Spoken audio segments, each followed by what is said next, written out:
Tudo bem com vocês? Como vocês estão? Espero que bem. Bom, esse mês no programa Saberes em Casa, vocês conheceram a história do casamento do rato com a filha do besouro, certo? E a partir dessa história estão estudando, conhecendo, experimentando um monte de coisa, não é? Bom, aqui no nosso quadro Arte como Experiência, a gente vai conversar um pouquinho sobre a história e depois vamos para o nosso momento de criação, como de costume, tudo bem? Vocês lembram da história? Resumindo, é assim: a mãe e o pai da besoura decidem que ela precisa se casar. Encontram um pretendente, o rato, e depois começam a organizar esse casamento. Nesse momento acontece uma coisa muito legal. Cada bicho oferece aquilo que sabe fazer de melhor para contribuir. A aranha, que tem um monte de patinhas e faz a sua teia como ninguém, se oferece para fiar, para costurar o vestido da besoura. A abelha, que produz o mel, fica responsável pelos docinhos da festa. E o mosquito, que fica zunindo no nosso ouvido, fica responsável pela música. E assim por diante. Muito legal, não é? Me fez até lembrar do meu casamento. No meu casamento, as minhas amigas e amigos ajudaram muito. Um ficou responsável pelo bolo, outras ajudaram na decoração, outras na música. Cada um foi colaborando com aquilo que podia. Muito legal pensar nisso, não é? Que cada um dando um pouquinho, juntando um monte de pedacinho, a gente consegue fazer uma grande coisa. Olha aí a Dona Aranha afiando o vestido, a Dona Abelha preparando os docinhos, o mosquito tocando sua trompeta, o porco ajudando com as comidas, o cachorro que ia ajudar com as bebidas e o outro rato que ia celebrar o casamento. Todo mundo junto. Mas nessa história toda, teve uma coisa que me incomodou. Onde está a besoura? Onde está a besoura? Vocês repararam que o casamento é dela, mas ela nem aparece na história? Será que ela queria mesmo se casar com o rato que foi escolhido pela mãe e o pai dela? Será que ela queria se casar? O que será que ela pensa sobre isso? O que será que ela sente sobre isso? Pois é, essa história é bastante antiga. E como toda história, ela conta a vida a partir de sua época, de seu lugar. Desse caso, de uma sociedade em que a mulher não podia escolher, em que a mulher não podia ter muitas opiniões e que quando buscava transformar isso, tinha que enfrentar um monte de gente. Vocês lembram da história da Alfonsina? A garota que amava bicicletas, mas que teve que enfrentar um monte de gente e um monte de coisa para se tornar ciclista. É como eu disse no dia que contei para vocês a história da Alfonsina. Já avançamos muito nesse sentido, mas ainda temos muito que avançar pelo mundo afora. Bom, mas vamos voltar aqui para a nossa história e para a nossa proposta de hoje. Já que ela não aparece na história, vamos inventá-la? Vamos criar a nossa besoura filha. Vocês topam? Vamos deixá-la aparecer, vamos deixá-la falar, vamos deixá-la expressar as ideias e sentimentos. Bom, sabemos que ela é uma besoura, mas aqui a gente vai trazer algumas características humanas para ela. Nós já combinamos de aumentar o mundo com nossas invenções, certo? Então vamos lá. Para você, como é a besoura? Ela é alta ou baixa quando está perto de uma porta? Ela tem cabelos longos ou cabelos curtos? Cabelos enrolados, crespos ou lisos? Ela tem franja? Qual a cor dos olhos dela? Qual a cor da pele dela? Que tipo de música ela gosta de escutar? Que tipo de roupa ela gosta de vestir? Bem, Depois de todas essas características, eu gostaria que vocês pensassem também em como foi a reação da besoura ao saber do casamento arranjado pela mãe e pelo pai. Como será que ela se sentiu? O que ela falou?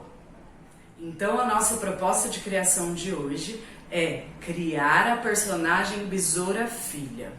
Vocês vão pensar em todas as características que vocês querem que ela tenha, aproximando da gente, inventando, aumentando o mundo, e também, e muito importante, na reação que ela teve ao saber do casamento arranjado pela mãe e pelo pai, certo?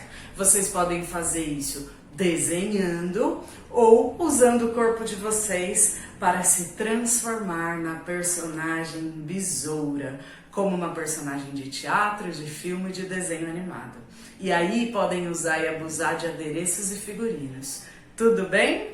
E como eu tô com muita vontade de conhecer a Besoura Filha, ou as besouras que vocês vão inventar, vão criar aí, eu quero pedir que vocês peçam a ajuda de um adulto para postar nas redes sociais, ou a foto do desenho, ou o vídeo de vocês sendo a besoura, e postem nas redes sociais com a hashtag Saberes em Casa e hashtag Arte Saberes em Casa.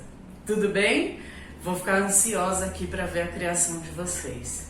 Bom, espero que vocês tenham gostado, um grande beijo e até a próxima.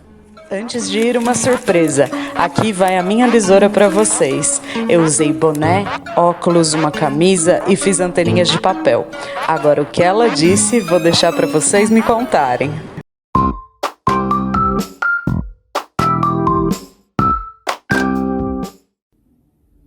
Olá, crianças! Eu sou a professora Raquel e estou aqui com Além das Letras. Crianças, eu estava lendo esses dias uma matéria no site da BBC Brasil que falava que as joaninhas vermelhas estão desaparecendo.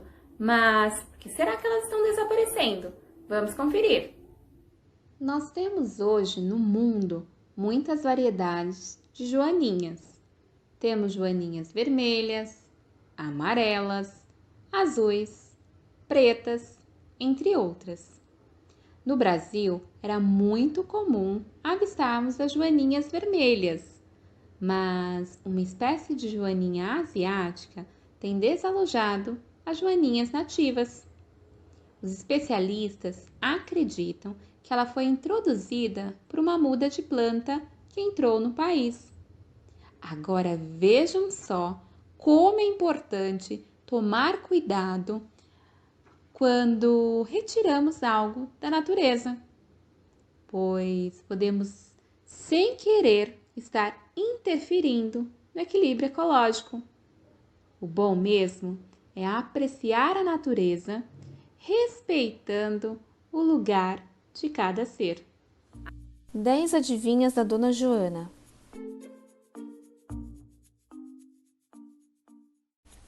Adivinha número 1. O que é o que é? Enche uma casa, mas não enche uma mão. Enche uma casa, mas não enche uma mão. Tempo na tela. É o botão. Mas como assim? Enche uma casa e não enche uma mão? Eu te explico. Olha só, cada espacinho desse que tem na camisa recebe o nome de casa. Então, toda vez que encaixamos um botão, ele enche essa casa. Mas, geralmente, os botões são tão pequenos que não enchem uma mão.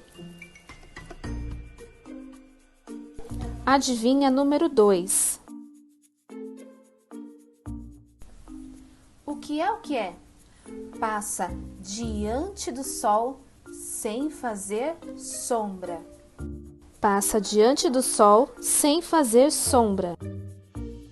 5, 4, 3, 2, 1. O vento. O vento muitas vezes não dá para se ver, mas dá para se perceber. Olha ele aí, empurrando essas nuvens. Bom, as joaninhas já foram retratadas de diversas formas. Pela música, desenhos, igual vocês fizeram com a professora Thalita, na segunda-feira, pela literatura. Hoje nós vamos conhecer como o poeta Elias José utilizou as palavras para representar as joaninhas. Vamos conferir. Oi, gente, eu tava com muita saudade de vocês. Meu nome é Thalita e hoje eu vou recitar um poema. E o nome do poema é A Joaninha. A Joaninha, com suas pretas pintinhas e o seu corpo de brasa acesa, é uma graça, é uma beleza, é a coisa mais fofinha de toda a natureza. Sabendo de sua beleza, a Joaninha se olha no espelho, cheia de vaidade, e ajeita bem as pintinhas como se fosse a cidade. A Joaninha tá gordinha e dá gosto de ver, dia e noite, noite e dia, e não para de comer. A Joaninha só tem grande medo quando vê um passarinho. Mas para se salvar, a Joaninha também tem o seu segredo. Solta logo um cheirinho que tonteia o passarinho. Você gostou desse poema? O autor é Elias José. Que gostoso, crianças, conhecer o poema do Elias José. Na sexta-feira, nós vamos estudar sobre um outro inseto que faz parte do grupo de besouros, assim como as joaninhas. Será que você consegue descobrir que inseto é esse? Vamos conferir. Vamos para o nosso quiz.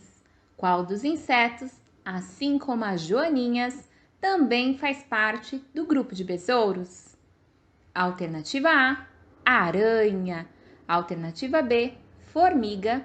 Alternativa C, vagalume. Qual dos insetos, assim como as joaninhas, também faz parte do grupo de besouros?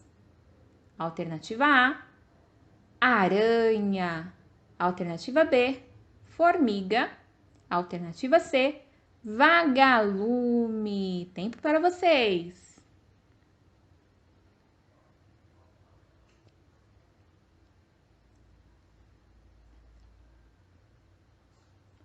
Uma dica: esse inseto tem luz própria. Agora ficou bem mais fácil.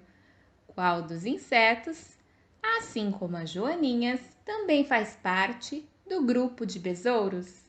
Alternativa A, aranha. Alternativa B, formiga. E alternativa C, vagalume. Vamos lá. Resposta na tela. Alternativa C, vagalume. Muito bem. Bom, agora que você já encontrou o outro inseto que faz parte do grupo de besouros, você irá escrever o nome dele. A nossa proposta é: utilize o seu alfabeto móvel para escrever o nome do inseto que iremos estudar na sexta-feira. Então, nós temos a imagem de um vagalume. Vocês vão escrever o nome vagalume no alfabeto móvel. Eu coloquei do lado uma lista de nomes de pessoas, porque nós podemos utilizar outras palavras para escrever o que queremos. Eu coloquei aqui nomes que eu conheço, que ajudam a escrever a palavra vagalume. Vocês podem utilizar a lista que quiserem. Podem utilizar a lista de nome dos colegas da classe, a lista de pessoas da família, de nomes de pessoas da família, lista de alimentos, de animais. O importante é perceber quais palavras te ajudam a escrever o que você quer. Tudo bem? Bom, vamos fazer a leitura aqui comigo da minha lista. Eu coloquei os nomes: Alexandre, Davi, Gabriel, Helena, Luiz, Melissa, Raquel, Vanessa. Nós vamos ler novamente: Alexandre, Davi, Gabriel, Helena, Luiz, Melissa, Raquel, Vanessa. Por exemplo, aqui da minha lista, será que tem algum nome que ajuda a escrever vagalume? Vamos pensar. Será que da minha lista tem algum nome que ajuda a escrever o nome do vagalume? Vamos pensar no nome da Vanessa. Será que Vanessa me ajuda a escrever vagalume? Qual parte do nome da Vanessa me ajuda a escrever vagalume? Bom, vocês vão pensar a lista de vocês, ok? E vão pensar na forma de escrever o nome vagalume. Então, boa escrita para vocês. Não esqueçam de, depois de escreverem, retomar lendo o que escreveram. Tudo bem? Então, toda vez que escrever, retoma através da leitura, para verificar se não está esquecendo nada, para verificar se precisa acrescentar alguma coisa. Tudo bem? Boa escrita para vocês. Vamos voltar. Crianças, eu estava olhando a nossa hashtag e ela está muito bonita. Vamos conferir o que a galerinha anda compartilhando na hashtag Saberes em Casa Fala Criança. Põe na tela. Laura Catarine, 4º ano, da professora Andréia Pacheco. Escola Edson Nunes Maleca. Que trabalho lindo, Laura. Parabéns. Miguel, 4º ano, da professora Andréia Pacheco também. Escola Edson Nunes Maleca. Olha o Maleca participando aqui da nossa hashtag Fala Criança. Raquel, da EPG Tom Jobim. Muito bem, Raquel, que trabalho lindo. Parabéns. EPG Manuel Bandeira. Fernanda de Oliveira Correia, participando da nossa hashtag Saberes em Casa Fala Criança. Muito bem, Fernanda. Beatriz Santos, do 2º ano, da EPG Gabriela Mistral. Gabriela Mistral está em peso aqui. Guilherme, 2º ano, EPG Gabriela Mistral. Muito bem, Guilherme. Sofia, 2º ano, EPG Gabriela Mistral. Parabéns, Sofia. Victor, 2º ano, também da EPG Gabriela Mistral. Parabéns, Victor. Larissa, EPG Gabriela Mistral. Parabéns, Larissa. Laura Mello, que lindo trabalho, Laura. Muito bem. Crianças, o Além das Letras vai ficando por aqui. Mas na sexta-feira nós estamos de volta. Um grande abraço para vocês e até lá!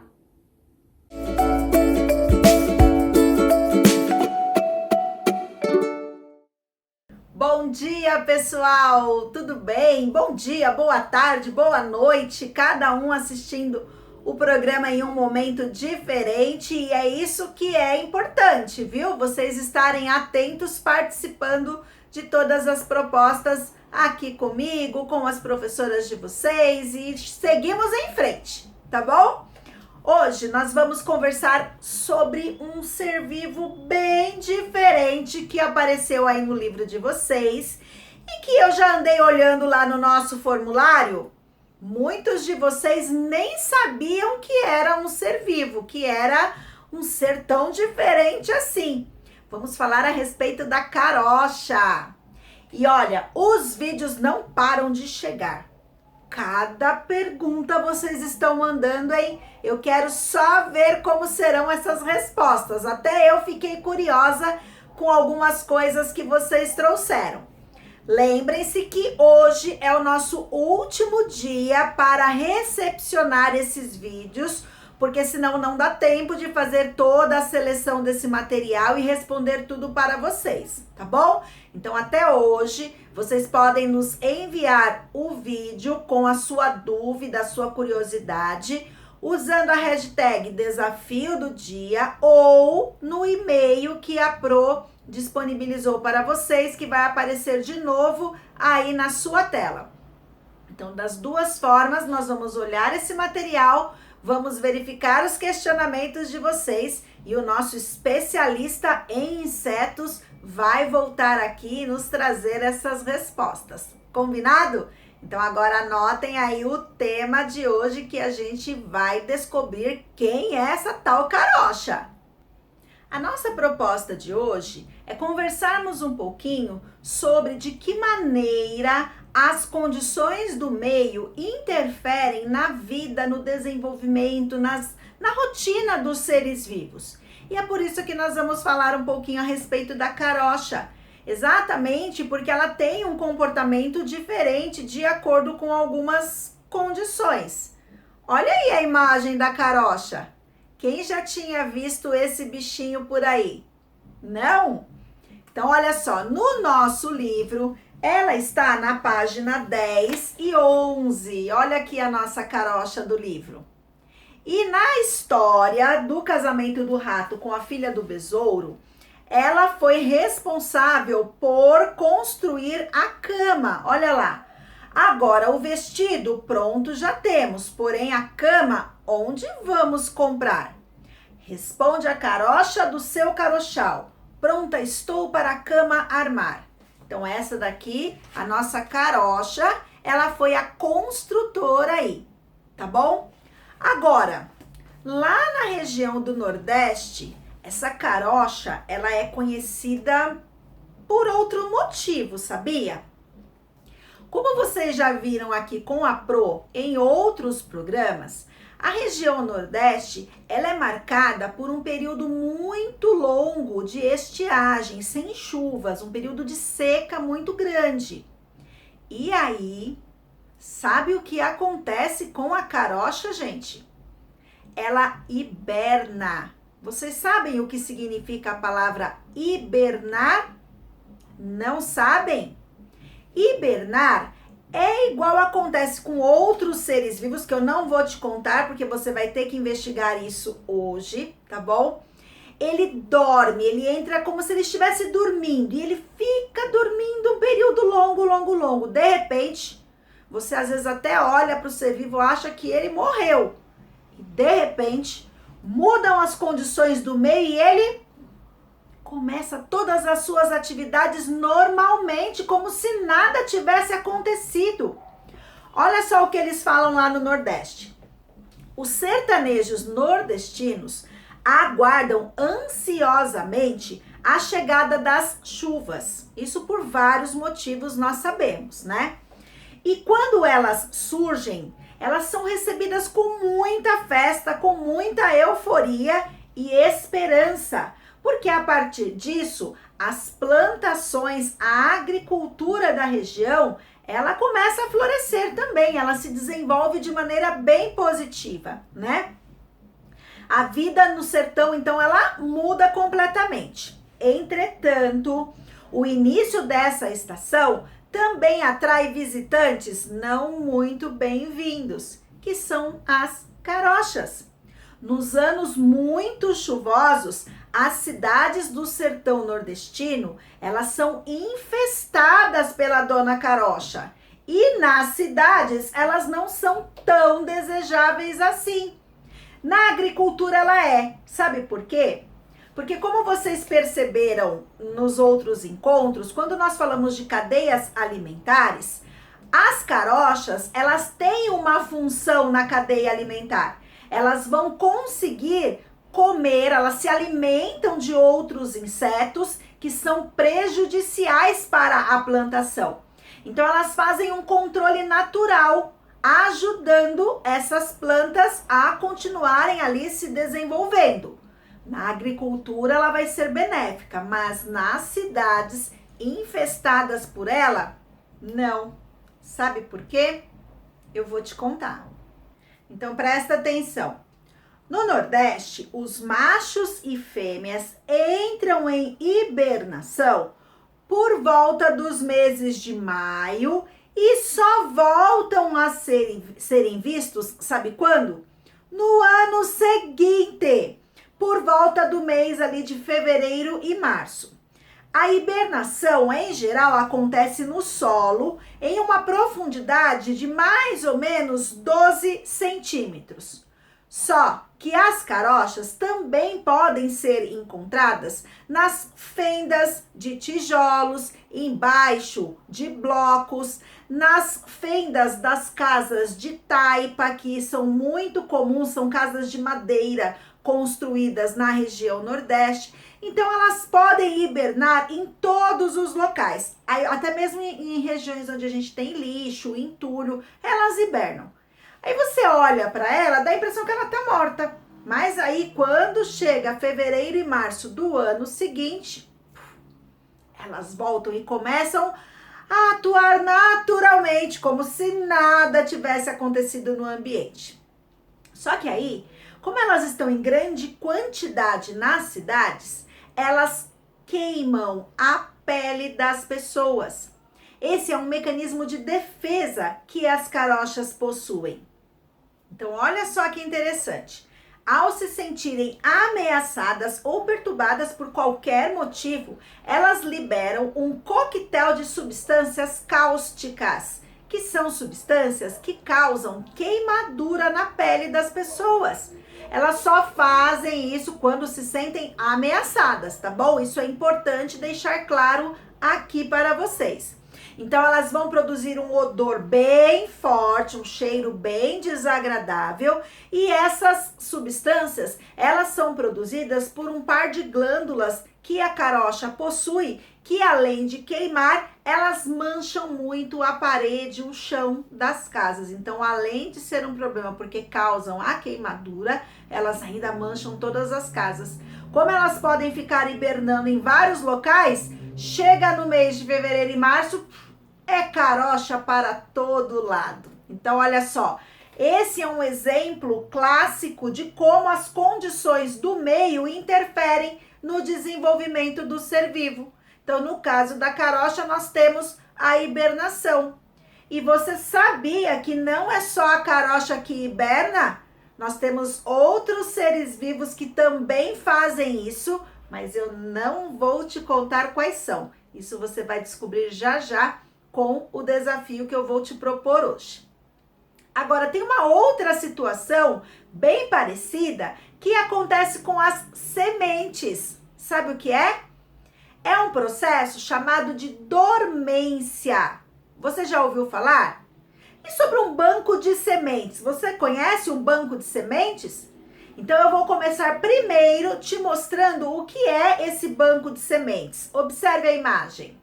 Um banco de sementes, ele é um espaço que armazena sementes de todos os tipos possíveis de vegetais que nós temos espalhados pelo mundo, já que os bancos de sementes, eles existem em diferentes localidades. Então lá, eles guardam essas sementes em condições muito específicas para que elas não estraguem. E sabe por que isso é importante?